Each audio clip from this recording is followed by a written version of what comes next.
PM Modi और भारत की rocket economy पर क्या खुलासा हुआ है। ना अमेरिका, ना चीन, ना कोई और। वो रिपोर्ट आ गई जो कह रही कि मोदी का नया इंडिया तो फायर है। अब इसका चैप्टर देखिए। भारत की इकोनॉमी चीते की रफ्तार से दौड़ रही। ये ना ट्रंप के किसी टैरिफ से रुकने वाली है, ना डेड इकोनॉमी कहने वालों के दुष्प्रचार से रुकने वाली, ना ही जियो पॉलिटिक्स की टेंशन से इस पर असर पड़ रहा है। इस बार तो जीडीपी नापने का पुराना पैमाना भी बदल गया, क्योंकि कुछ लोग कहते थे क्या ये तो पुराने पैमाने से मापते हैं, इसलिए जीडीपी बढ़ बढ़ के आती है। नए तरीके से देश की कमाई का हिसाब किताब लगा लिया गया है और उसकी रिपोर्ट आ गई है।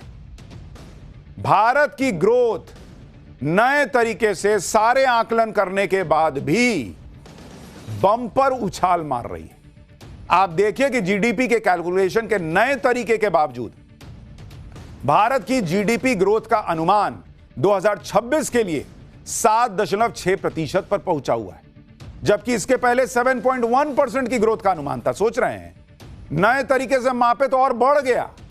अगर इस तिमाही की जीडीपी ग्रोथ देखें तो ये और भी ज्यादा है। 2026 की तीसरी तिमाही में जीडीपी ग्रोथ 7.8% पे पहुंच गई है। देखिए ये आंकड़े इसलिए बड़े इंपॉर्टेंट हैं क्योंकि इस बार जो जीडीपी ग्रोथ आई वो जीडीपी के नए कैलकुलेशन के तरीके से आई। पहले जो आंकड़े आते थे वो 2011-12 को बेस ईयर मानते थे। अब ये बेस ईयर क्या होता है आपको बताऊंगा। इस बार बेस ईयर को बढ़ाकर 2022-23 कर दिया गया। ऐसा क्यों किया गया? बेस ईयर चेंज होने के बाद भी भारत की जीडीपी ग्रोथ जबरदस्त तरीके से कैसे बढ़ रही है? बेस ईयर होता क्या है? जियो पॉलिटिक्स में चल रहा है भयंकर टेंशन और टैरिफ की चुनौतियों के बीच भी भारत की रफ्तार कम क्यों नहीं हो रही, बढ़ती चली जा रही है। नरेंद्र मोदी अब और कौन सी बड़ी डील करने जा रहे हैं? भारत के साथ डील करने वाली लाइन में अब कौन नया प्लेयर आकर खड़ा हो गया है?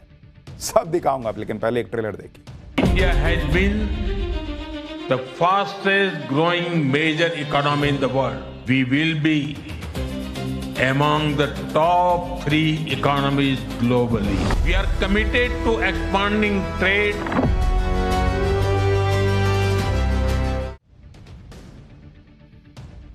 जीडीपी के नए आंकड़ों से पीएम मोदी और भारत की रॉकेट इकोनॉमी पर क्या क्या और खुलासे हुए हैं वो आपको बताऊंगा। लेकिन पहले देखिए कि बेस ईयर क्या चीज होती है जिसे बदला गया है और उसकी वजह से नई कैलकुलेशन का जो डेटा है वो क्या कह रहा है। देखिए बेस ईयर वो साल होता है जिसकी कीमतों को फिक्स मानकर आज की आर्थिक तरक्की को मापा जाता है। यह महंगाई के असर को हटाकर देश की असली ग्रोथ दिखाने में मदद करता है। जैसे मान लीजिए कि अगर 2011 में एक पेन 5 रुपए का था, आज की डेट में 10 रुपए का हो गया। अगर हम आज भी 100 पेन बना रहे हैं तो 2011 के हिसाब से जीडीपी 500 रुपए की दिखेगी, क्योंकि 5 रुपए का रेट था। 100 × 5 500। एग्जाम्पल दे रहा हूं, क्योंकि 2011 में एक पेन की कीमत 5 रुपए थी, जबकि आज के हिसाब से जीडीपी क्या हो जाएगी? 1000, क्योंकि भाई 10 रुपए का पेन है। तो सवाल ये उठेगा कि भाई ये 10 रुपए के हिसाब से जीडीपी तो बड़ी दिख रही है, 1000 हो गई, पहले 500 थी, जीडीपी बढ़ गई, लोग कहेंगे। लेकिन सवाल यह है कि भाई आपने प्रोडक्शन बढ़ाया या महंगाई बढ़ी है? बेस ईयर ये समझने में मदद करता है कि अब पेन ज्यादा बन रहे हैं या सिर्फ पेन 5 का 10 हो गया, महंगा हो गया, बन उतना ही रहा है। भाई अगर पेन महंगा हो गया तो इसका मतलब महंगाई का असर है, जीडीपी नहीं बढ़ रही है उस हिसाब से। लेकिन अगर पेन ज्यादा बनने लग गया है और इसलिए आपकी जीडीपी बढ़ रही है तो फिर आपका जीडीपी, आपकी आर्थिक अर्थव्यवस्था जो है वो तेजी से बढ़ रही है। इसीलिए 2011-12 का जो बेस ईयर था उसको चेंज करके अब पे लाया गया कि जरा देखें अब क्या हाल है। जीडीपी के आंकड़े देश की इकोनॉमी की सेहत बताते हैं। जीडीपी यानी देश के अंदर एक तय समय में कितनी वैल्यू का सामान बन रहा है, कितनी सर्विस दी जा रही है। अच्छा, ये जीडीपी भी 2 तरह की होती है, एक रियल होती है, दूसरी नॉमिनल होती है। रियल जीडीपी क्या चीज है बॉस? रियल जीडीपी में सामान या सर्विस जो आप दे रहे हैं उसकी कीमत बेस से तय की जाती है। अभी तक बेस ईयर वही 2011-12 था, तो पता चलता है कि देश में उत्पादन बढ़ा है या नहीं है। तो रियल जीडीपी आपका प्रोडक्शन कितना बढ़ गया है, सर्विस कितनी बढ़ गई, वो बताती है। नॉमिनल जीडीपी मौजूदा बाजार भाव पर आधारित होती है और इसमें महंगाई को जोड़कर देखते हैं। अगर चीजों के दाम बढ़े हैं तो नॉमिनल जीडीपी भी बढ़ी हुई दिखेगी। कई लोग भारत की जीडीपी के डेटा पर सवाल उठा रहे थे, यह पुराना डेटा ले रहे हैं इसलिए बढ़ा हुआ दिखता है, जीडीपी का कैलकुलेशन है सही नहीं है कहते थे। पुराने तरीके से जीडीपी कैलकुलेट की जा रही है, इसलिए ग्रोथ दिख रही है, लोग कहते थे। लेकिन ऐसे सभी लोगों को आज करारा जवाब मिल गया, क्योंकि आज जो जीडीपी का डेटा आया वो नई गणना के आधार पर आया। नए कैलकुलेशन के बाद जो आंकड़े आए उसने सबको चौंका दिया, क्योंकि अब बेस ईयर 2011-12 से बढ़ा के सीधा 2022-23 लिया है। अब इस जो डेटा बदले उसमें जीडीपी को लेकर क्या कहा जा रहा है, पहले आप देखिए। जो नया बेस ईयर चेंज होने के बाद जो आकलन है जीडीपी ग्रोथ को लेकर, जो आकलन है वो क्या कहता है, नया डेटा 2026 को लेकर अनुमान क्या है भाई? पहले था कि 7.1 के दर से बढ़ेगी जीडीपी, 2011-12 का जब बेस ईयर लिया हुआ था। अब क्या है भाई? अब बेस ईयर चेंज हो गया और ये बढ़ गया 7.6%।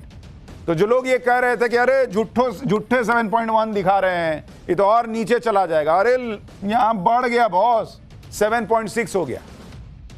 हालांकि नई गणना के मुताबिक तीसरी तिमाही का जो जीडीपी डेटा आया है वो दूसरी तिमाही से कम है। क्वार्टर 2 में जीडीपी ग्रोथ जो है वो 8.4% थी पुरानी गणना के मुताबिक। क्वार्टर 3 में जीडीपी ग्रोथ नई गणना के मुताबिक 7.8%, लेकिन ये अभी भी 8% के आसपास है बॉस। तो अगर ओवरऑल देखिएगा तो नई गणना और बेस ईयर रीसेट करने के बाद भी ओवरऑल साल की जीडीपी ग्रोथ बढ़ने का ही अनुमान है। तो जो लोग डेड इकोनॉमी बता रहे थे, कह रहे थे कि डेटा से खेला हो रहा है, डेटा बदल गया बॉस और ग्रोथ और बढ़ी हुई दिख रही है। अब बताइए, ministry of statistics and programme implementation ने जीडीपी के आंकड़े नई सीरीज के तहत जारी किए और बेस ईयर को बदला। बेस ईयर क्यों बदला गया वो भी सुनिए। डिजिटल सेवाओं और रिन्यूएबल एनर्जी जैसी नई इंडस्ट्री, कंजम्पशन और इन्वेस्टमेंट पैटर्न में बदलाव को देखते हुए बेस ईयर 2011-12 से बदलकर 2022-23 किया गया। आमतौर पर बेस ईयर 5 साल में बदल दिया जाता है, लेकिन कोविड आ गया बीच में, फिर जीएसटी लागू हो गया, तो ये बेस ईयर चेंज होने में देरी हुई, क्योंकि इन दोनों चीजों से अर्थव्यवस्था हिली हुई थी, सही अनुमान ही नहीं लगता। आर्थिक अनुमानों को सटीक बनाने के लिए अब जीएसटी नेटवर्क, ई वाहन डेटाबेस को भी शामिल किया गया।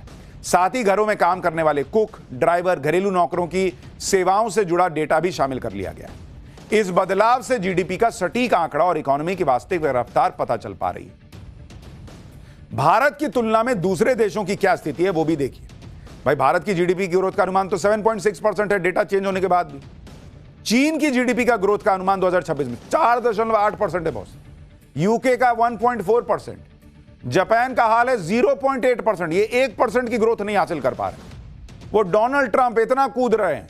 अमेरिका की ग्रोथ रेट का अनुमान है 2.8%, जर्मनी की जीडीपी ग्रोथ का अनुमान है मात्र 1%, अब भारत 7.6%। भारत की इकोनॉमी बम हो रखी है और इसी टारगेट को हासिल करने के लिए पीएम मोदी लगे हुए हैं कि भाई जहां से हो सबसे डील करो, इतना बड़ा बाजार है, सबको लाओ। आप देखिए कैसे भारत दुनिया के बड़े बड़े देशों के साथ ट्रेड डील कर रहा है। यूरोपियन यूनियन हो, अमेरिका हो, ब्रिटेन हो, सारे देश भारत के साथ काम करना चाह रहे हैं। अभी कल ही पीएम मोदी इजराइल का दौरा खत्म करके आए, वहां बड़ी बड़ी डील की है। अब कनाडा के प्रधानमंत्री मार्क कार्नी भारत आ गए। कनाडा के पीएम मार्क कार्नी 4 दिन की यात्रा पर भारत आए हुए हैं। मार्क कार्नी कनाडा से मुंबई पहुंचे, जहां वो बिजनेस कम्युनिटी से मुलाकात करेंगे। कनाडा जानता है कि बदलते वर्ल्ड ऑर्डर में भारत ही वो देश है जिसके साथ ट्रेड डील करने में फायदा है। और ये वही कनाडा है जो वो सन की ट्रूडो के वक्त में जो है वो खालिस्तानियों से सटा घूमता था। सारा खेल पलट गया। मार्क कार्नी भारत दौरे पर आए हुए हैं, गलतियों को सुधार रहे हैं। मार्क कार्नी के भारत आने से पहले ही कनाडा ने कहा कि कनाडा में हो रहे अपराधों में भारत का कोई हाथ नहीं है, जबकि जस्टिन ट्रूडो बिना किसी सबूत के आरोप लगा देता था कि कनाडा में खालिस्तानी निज्जर की हत्या में भारत का हाथ है। वहीं से रिलेशन खराब हुआ था दोनों का। अब मार्क कार्नी सुधार रहे हैं रिश्तों को स्ट्रैटेजिकली रीसेट किया जा रहा है। कनाडा के पीएम मार्क कार्नी 2 मार्च को दिल्ली में पीएम मोदी से मुलाकात करेंगे। दोनों नेताओं के बीच द्विपक्षीय बातचीत होगी। इस दौरान भारत और कनाडा के बीच कई महत्वपूर्ण डील हो सकती है। भारत और कनाडा के बीच कॉम्प्रिहेंसिव इकोनॉमिक पार्टनरशिप एग्रीमेंट यानी सीईपीए पर बात हो सकती है। भारत और कनाडा ने बायलैटरल ट्रेड को $70 बिलियन करने का लक्ष्य रखा है। भारत और कनाडा के बीच यूरेनियम सप्लाई पर समझौता होने की उम्मीद है। भारत और कनाडा के बीच यूरेनियम सप्लाई को लेकर बातचीत लगभग पूरी हो चुकी है कहा जा रहा है। कनाडा की कंपनी और भारत के बीच अगले 10 साल तक यूरेनियम सप्लाई समझौते पर मुहर लग सकती है। भारत कनाडा से कच्चा तेल और दूसरे एनर्जी प्रोडक्ट खरीदना चाहता है। कनाडा को भी अमेरिका पर अपनी निर्भरता कम करने के लिए भारत जैसे भरोसेमंद साथी की जरूरत है। दोनों देशों के बीच सुरक्षा सहयोग को लेकर भी बात हो रही है। दोनों देशों के एनएसए राष्ट्रीय सुरक्षा सलाहकार पहले ही हाई लेवल की मीटिंग कर चुके हैं। इसके अलावा टेक्नोलॉजी, कल्चर और एजुकेशन के क्षेत्र में समझौता हो सकता है। तो यहां भारत डील पे डील कर रहा है। इकोनॉमी रॉकेट बनी हुई है। नई रिपोर्ट भी आ गई। वहां पाकिस्तान भाई उसकी नई रिपोर्ट भी कह रही है कि वो फोड़ा ही जाएगा।